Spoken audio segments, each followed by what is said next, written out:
Sambula Vinaka, and welcome to this week's episode of Speak Your Mind. It's lovely to be back with you. I'm Louise Kaunisela, and World Maritime Day was created to celebrate the international maritime industry's contribution towards the world's economy, especially in shipping. The event's date varies by year and country, but it's always on the last week of September. Shipping has always been a male-dominated industry, and the same applies to many of the associated jobs and professions in the maritime community.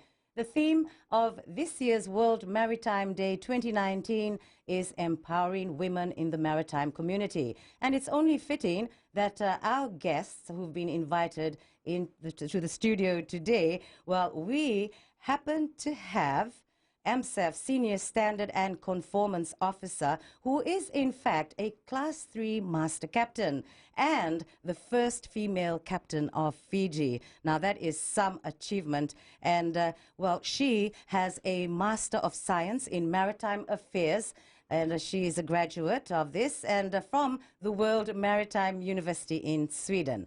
And also with us, we've got the Public Relations and Communication Officer from MSEF, Merina Lemba. Welcome to the both of you to Speak Your Mind. Thank you, Louis.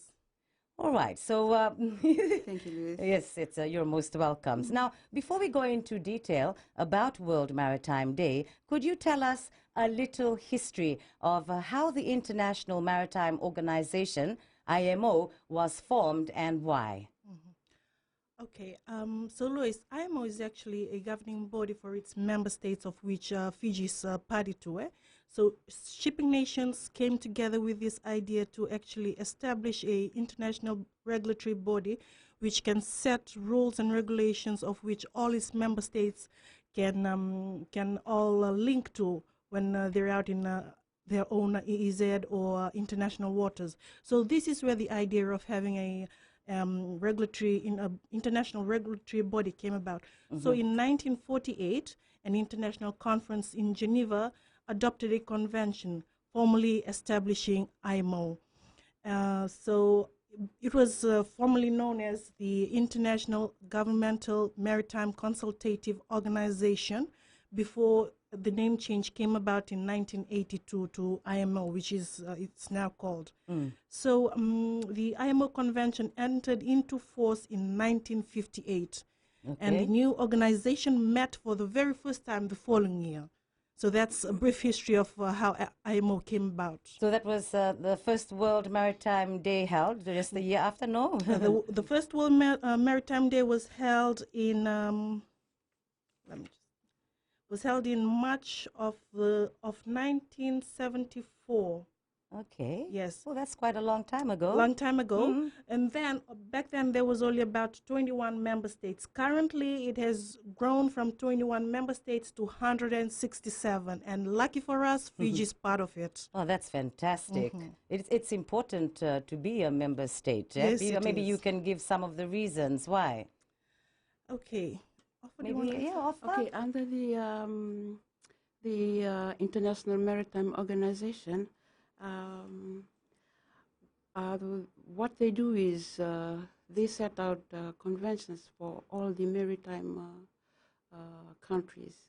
So once Fiji is, once Fiji ratified the convention, automatically Fiji becomes a member state. Not only Fiji, any international country that ratified the convention becomes a member state or party to the IMO. So they've got some things that they want you to do, like protect the oceans. If I can just add to that, the purpose of the organization is summarized by Article 1A of the Convention. One is to provide machinery for cooperation among governments in the field of governmental regulation and practices relating to technical matters of all kinds of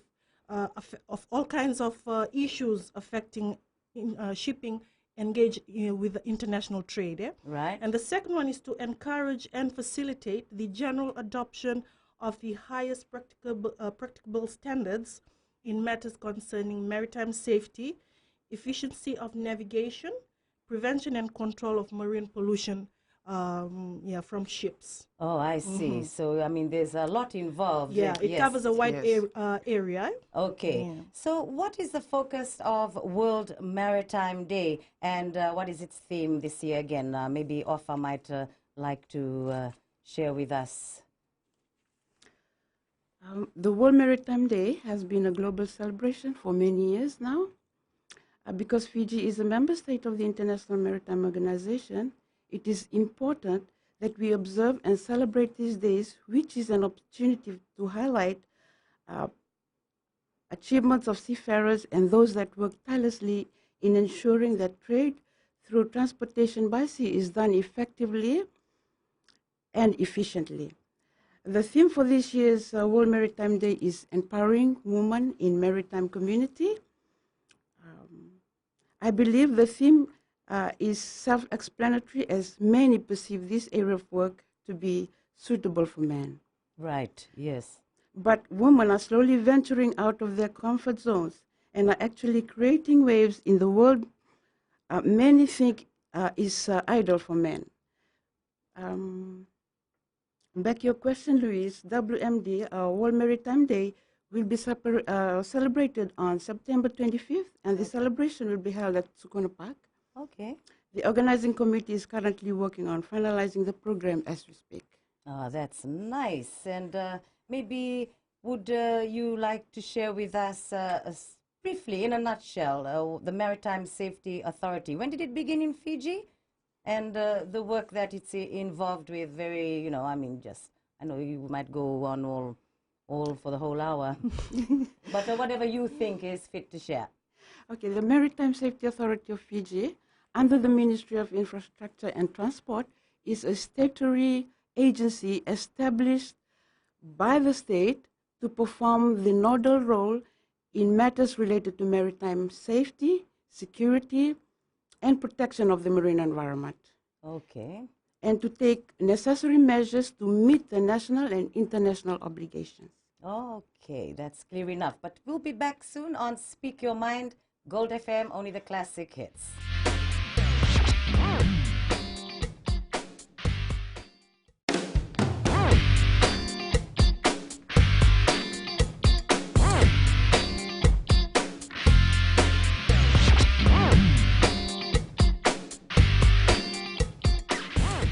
Welcome back to Speak Your Mind on Gold FM, only the classic hits. And it feels really good to be sitting here with the first ever captain. And this is of a ship. I'm still trying to imagine you, on a ship.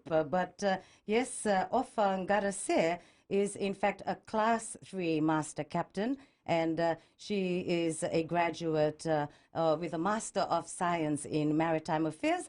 And she did get this from the World Maritime University in Sweden. And also, so nice to have joining us, the Public Relations and Communication Officer from MSF, Mere Nalemba. Now, I need to ask you a question, Offa, okay? Being a captain must be an adventurous and challenging career. What is the life of a captain like in your experience, Offa?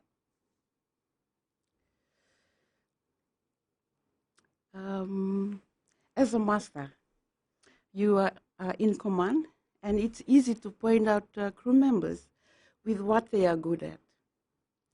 I'll just talk about the scenario just to make you understand what I've gone through as a master. One time there was this crisis during our voyage where we struck bad weather instantly. The ship's engine went awry and were about to be swamped to the reef. As a master, I stood in front line and communicate while the engineers mitigate the problem. It was a long day, but we were all dedicated to figure out the problem, then proceed to our destination. So I mean, the decision making is yes. totally on you. It must Yes. be, you might come under pressure a bit for that. Of course, yes. But yes. you managed to do it. Yes, we managed to do it. So what exactly happened again? Yeah, there was a crisis, like the ship's engine went awry. Oh, that and we sounds we dangerous. strike a bad weather. Oh, Oh my goodness me, must be awful, bad Yes, weather. it is. Like really high waves. Yes, yes. we Okay, did. so you managed, like for you, that was something that you'll never forget. Yes, of course, yes, But I that's mean, true. under your control, you managed to reach land safely. Yes, yes, we So did. how did you do that? Um, as I've said, the role of a master on board ship, life and death is in your hand. So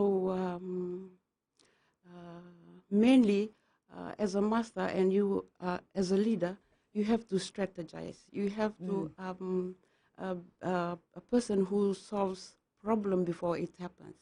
Yes. So by using your crew members and the talents that you know that they have, and we all work together. Right. And the most important thing is to communicate and Okay. keep communicating the next steps that you are going to follow.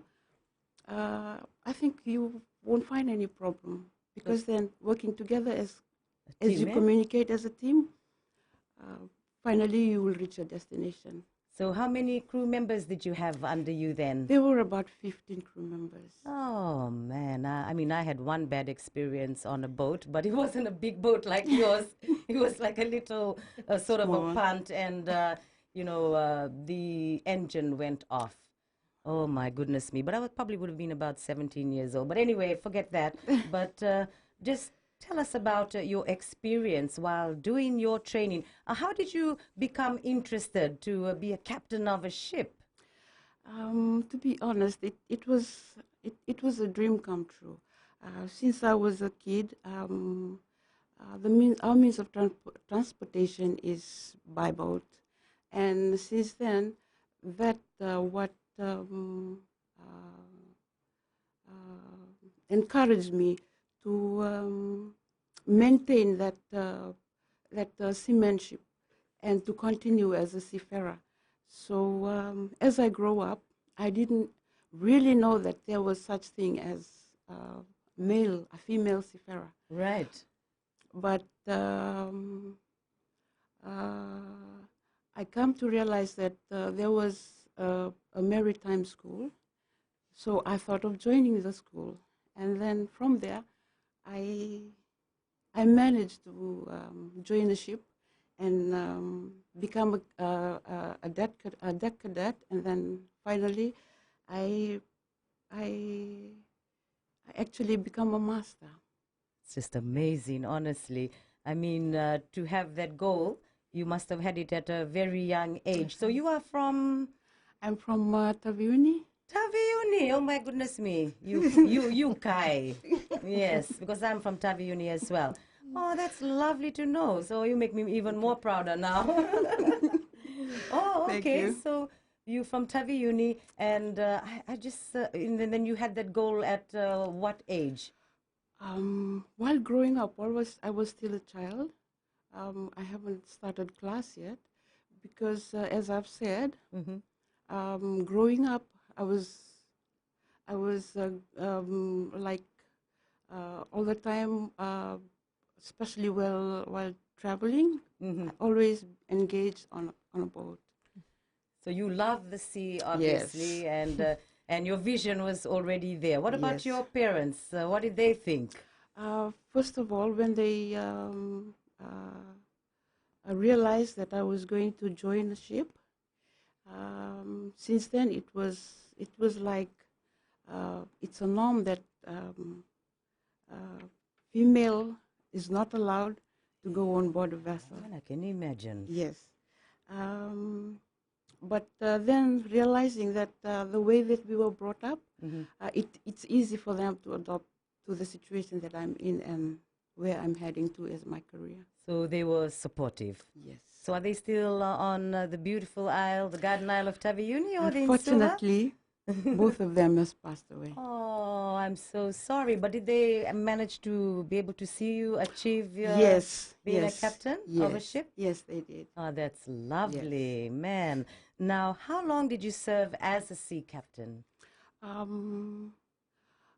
Well, I'll just go back because Okay. being a sea captain, you have to achieve, or you have to fulfill certain requirements. I went as a cadet for about 5 years, and then I went as an officer.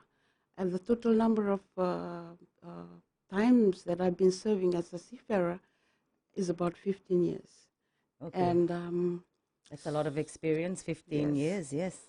and from officer, I become a master. But I served for 1 year as a master.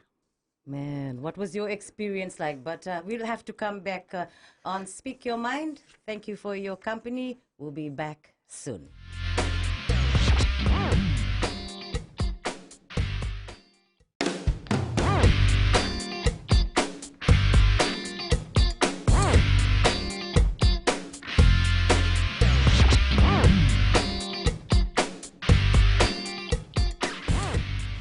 Speak Your Mind on Gold FM, only the classic hits. I hope you're enjoying the show as much as I am, because we've got our first ever captain of the ship, very well qualified, Ofangarase, as well as the Public Relations and Communications Officer, Merina Lemba. And yes, just picking up from where we left off, I mean, you're a captain of a ship. I mean, obviously, before you became a captain, you had to work with men. Now, what was your experience in, being probably the only female? Yes, of course, I was when I started as a cadet. It was rather challenging environment to work, especially with your male counterpart. The work is so challenging that at times you have to work twice as hard so that you can be recognized or you can be accepted in that community. So you have to work twice as hard.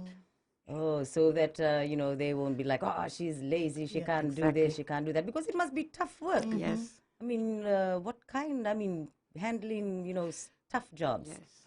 And you managed. Yes, I did. Okay, so you were happy with the men that you were working with? Yes. Most of them, they were supportive?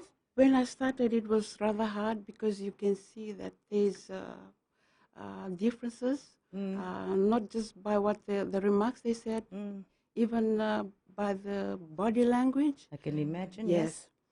But I manage.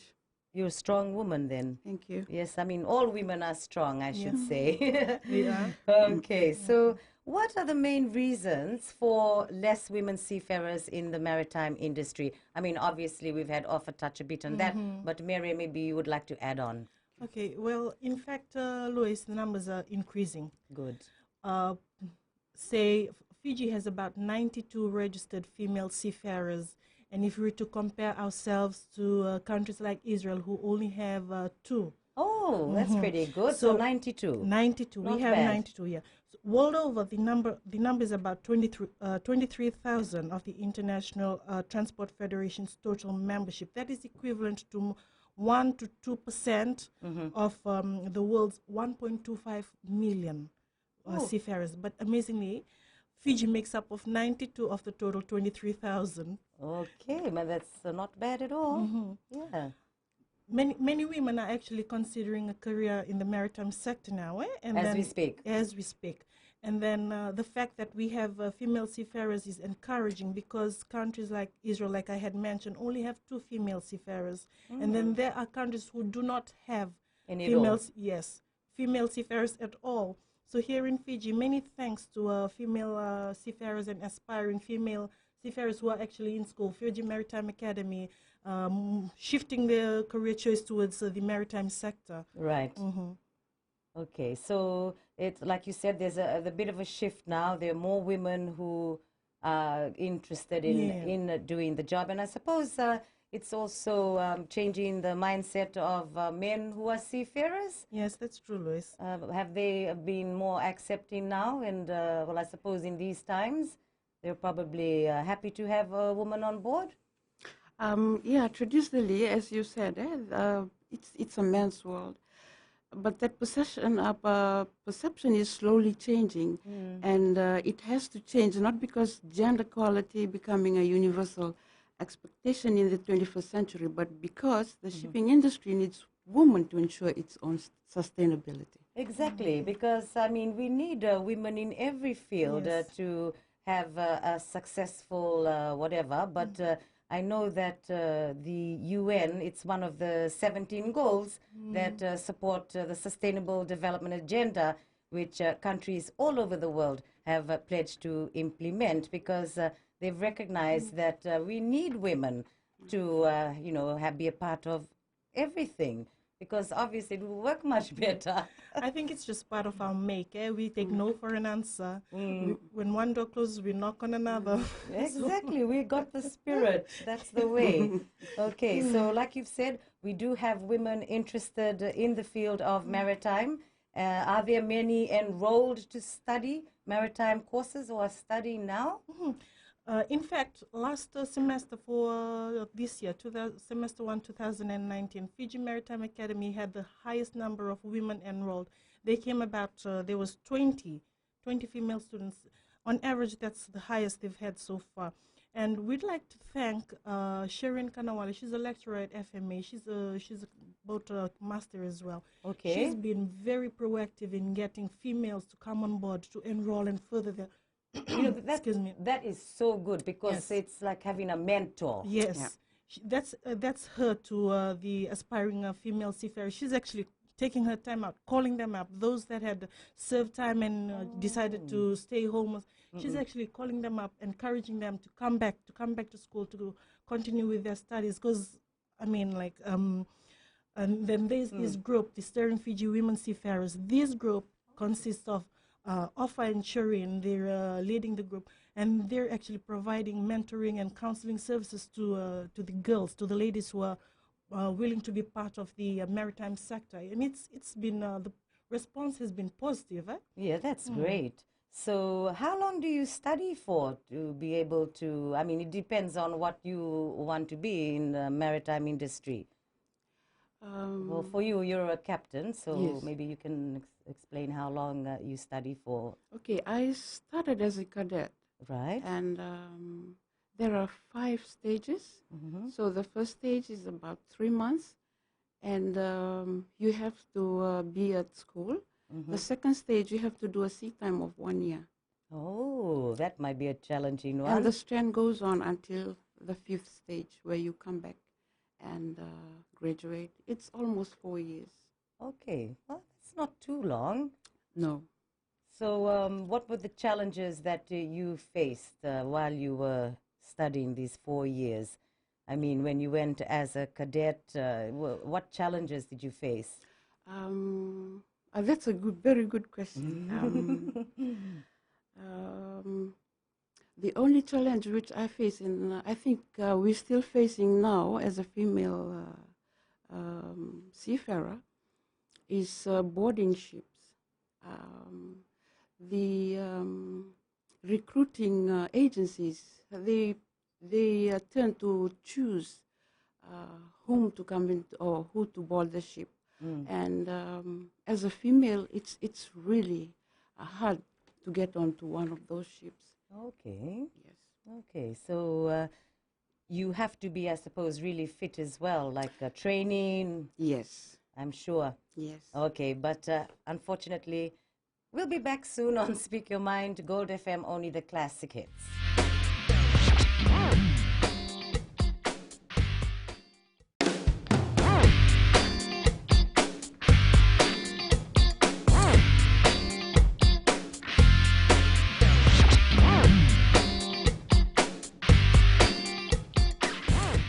Speak Your Mind on Gold FM, only the classic hits. Lovely to have your company, and I do hope you're enjoying the program today as we've got from the Maritime Safety Authority of Fiji, Offa, who is now the Senior Standard and Conformance Officer, very well qualified, and also Merina Lemba, thank you for joining us. She is the Public Relations and Communication Officer. So my question now, Offa, what is the contribution of women to Fiji's maritime sector? Thank you. With that question, I actually can't mirror myself in answering the question. What I did is I actually referred to a male's point of view. And for Fiji, it brings a new dimension and competition in different role of experts in the maritime sector, which also aspires young generation in alternative choices for the goals in life for female and for the industry. It's like a trendsetter for the region. Oh, lovely. That's really good. And do we have the appropriate schools in the country for people interested in joining the maritime community? I think we do. Fiji Maritime Academy has served its purpose well.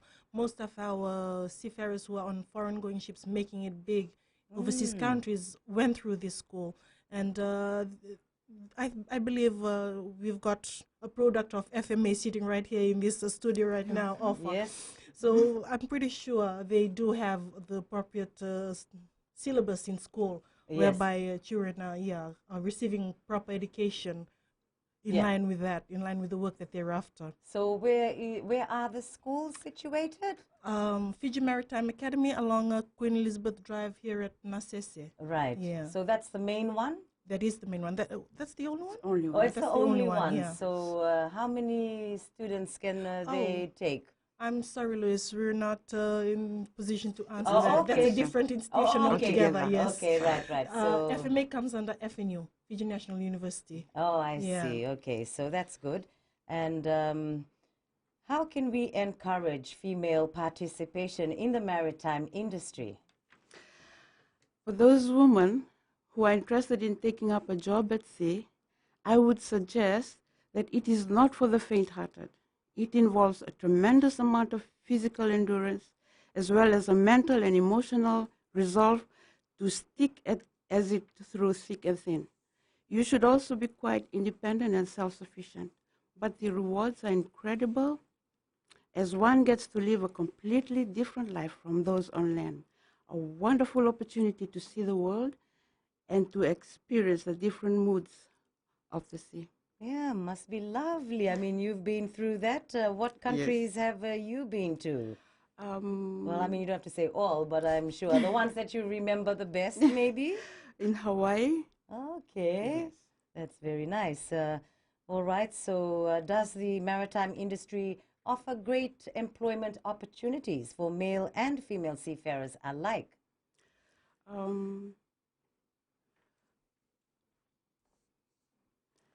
Because, I mean, you can be a captain. What else? Deck on hand. You've got all the different things that you can do on a boat. Yeah. Yes. Men and women who wants to attract more attention in this industry, they are missing out almost 90% of Fiji's talented population. And I would encourage men and women to realize that they are better leaders than they think.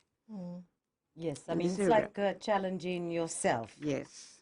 So your experience, you say that you love the travel, but you also mentioned the ocean, something you said about the ocean, the different, Yes. I'd like to hear that.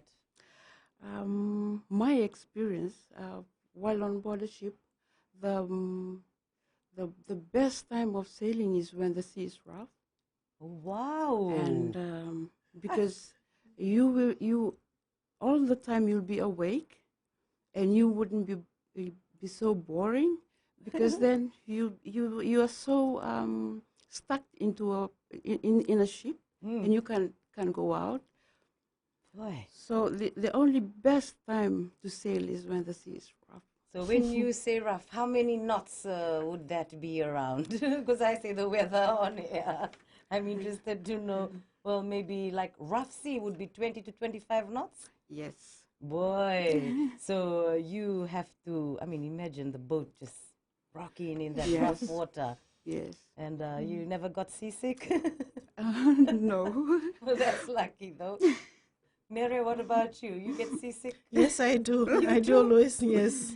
Oh, okay. So that is one thing that you described that you love about your job, the challenge of manning a ship on rough sea. Yes. And what else is beautiful about being out in the ocean? With me, the most beautiful time when you're sailing is when the sun rises. Oh, I can imagine that. So you actually out at sea, surrounded Yes. by nothing, Nothing. but Yes. ocean. Yes. And then you just see the sunrise. Yes. Oh, I would totally agree with that. Yes, that's beautiful. It is beautiful. Okay.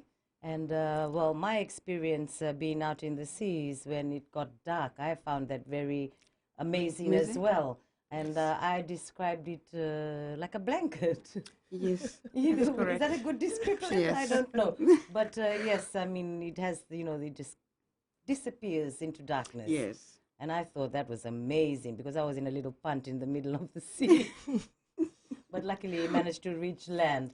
Yeah, so I mean, goodness me, those are the wonderful part of being a seafarer. So, yeah, Mary, is there anything else that you'd like to add on about maybe you want to speak more on World Maritime Day Okay. and the plans that we might have? I know she said it's Sakuna Park. Yeah. So that's going to be in September. It's going to be on September 25th. We're still working on the program as we speak. But then, Lois, we also had a lead up program to World Maritime Day, the International Seafarers Day. It was celebrated last month on the 25th. That the theme for Seafarers Day was "I'm on board with gender equality." IMO is going big with empowering women in the maritime sector. So the two themes interlink. I'm on board with gender equality and empowering women in maritime communities.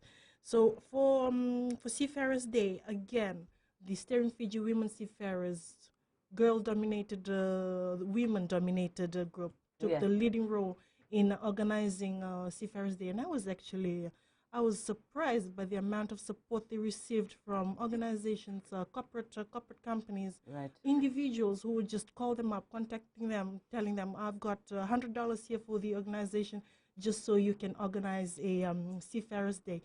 And yeah, I was actually drawn back. I was taken back by the fact that these men are actually supporting their female counterparts in organizing an event of national caliber. Wonderful. I'm really looking forward to that. But we'll speak about that a bit more soon on Speak Your Mind, Gold FM, only the classic hits.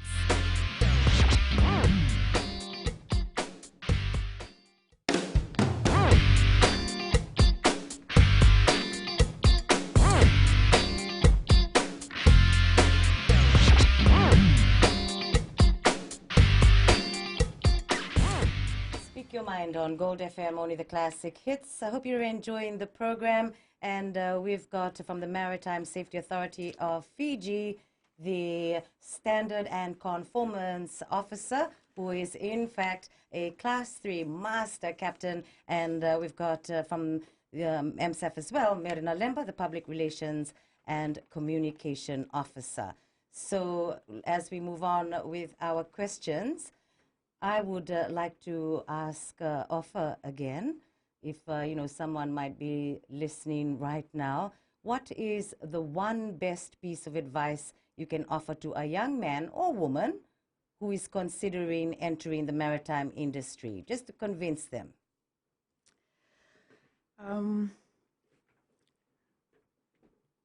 Women are as perfect leaders as men.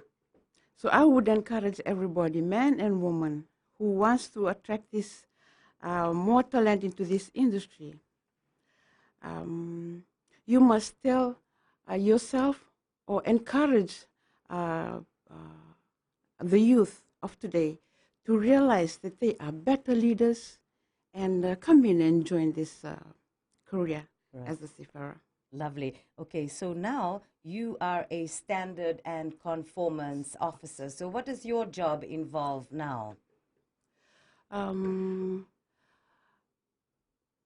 With the positions that I'm in at the Maritime Safety, I'm in the policy making level. Okay. So it's more like implementing of regulations under the IMO conventions, Okay. and doing consultations to responsible or respective stakeholders, Mm-hmm. and enforcing those regulations. Okay, so maybe just a few examples of the regulations that you have to enforce. Just currently, we were trying to enforce the safe ship management system, Yes. in which I am part of a team, Okay. and this regulation was um, implemented in 2014, but it wasn't enforced.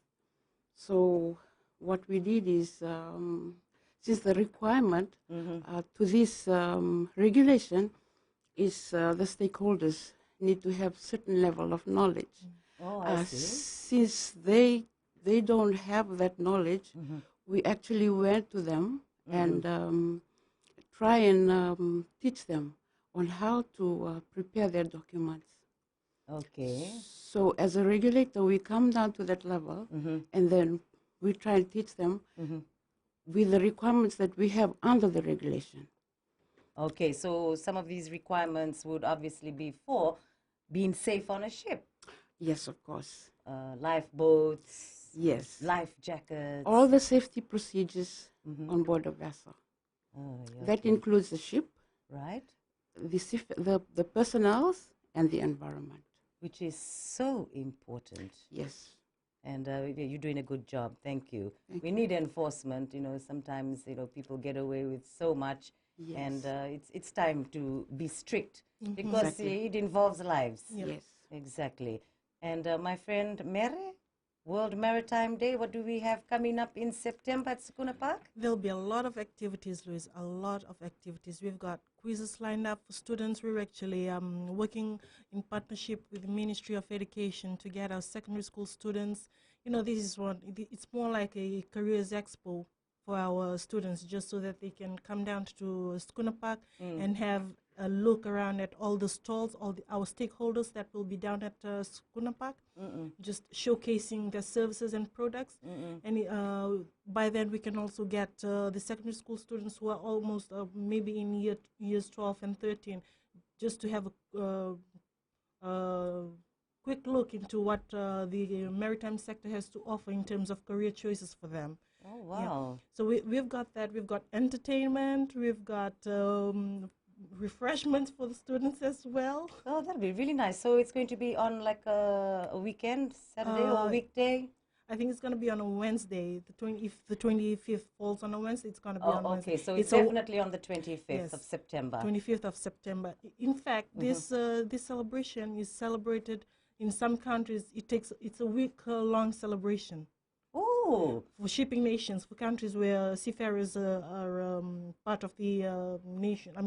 It's a big thing. It really is a big thing. Celebration. Yes, in some countries. But here in Fiji, we're just down to one day. But I mean, even then, that's pretty good. So you'll have, like you said, give career options to interested. Hopefully, plenty women, plenty girls come aboard. We're actually eyeing for that. Yeah, that'd be really good. And well, we have come to an end to our Talkback show. Thank you very much for coming to Speak Your Mind. So let us make 2019 a year of action, a year to break down all barriers, empowering women in the maritime community. Thank you, Liz. Thank you very much. Oh, more than welcome. And again, that was from MSEF Offa Garase, who is the Standard and Conformance Officer and a Class 2 Master Captain, and she's a graduate in Mastery of Science in Maritime Affairs, and she did get this at the World Maritime University in Sweden. And Merina Lemba, it's been a pleasure also having you on the show, the Public Relations and Communication Officer. On Speak Your Mind until next week, thank you so much for your company. Nisa Mode Manda.